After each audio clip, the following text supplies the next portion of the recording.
meeting Diamond. So two car speeding and he went racing, so like he take the race too and he started drive speed too.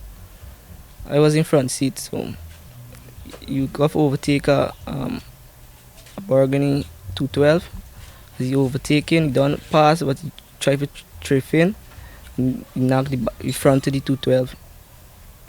You lose control. That was 18-year-old ODARRY Gonsalves, one of the survivors. The minibus then turned turtle several times, throwing several passengers from its windows. When it was all over, two teenagers, 19-year-old Alia Edwards and 18-year-old Anthony Prasad, lay dying on the cold Little Diamond Public Road, East Bank Demerara. They took their last breath a few minutes later. Gonsalves, who was in the front passenger seat of the minibus, which bore registration number BXX 7256, in recounting the gory details of the crash, told this newscast that after turning turtle, the bus came to a stop, pinning him underneath it. He was rescued by public-spirited citizens.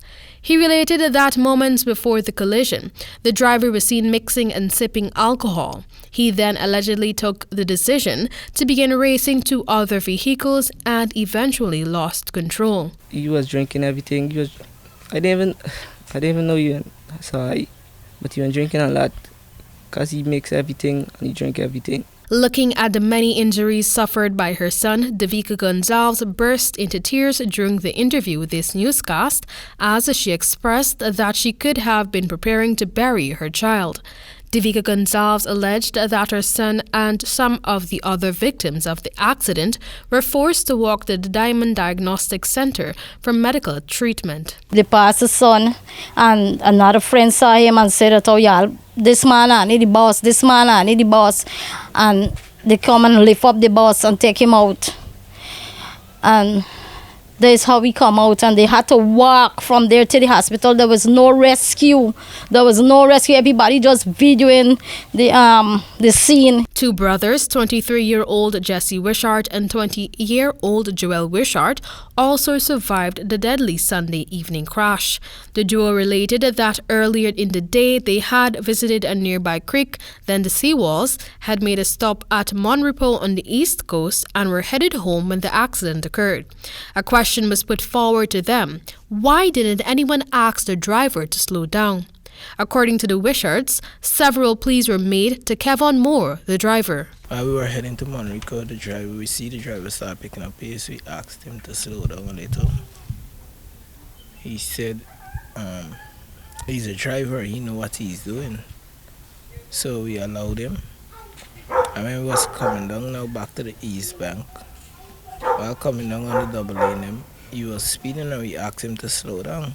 Jessie Wishart told Nightly News that immediately following the crash, he found himself outside on the roadway.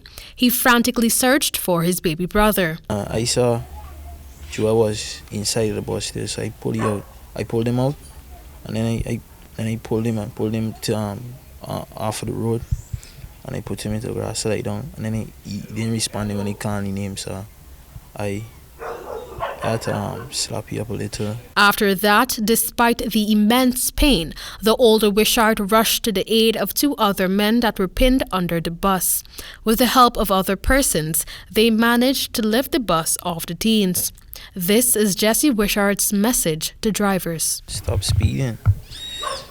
Take your time on the road because you could save people's lives out there. What happened out there I can't unsee. And forever day me mind, and just keep reoccurring me mind all the time. Death and all the blood. Reporting for the HGP Nightly News, Amel Griffith.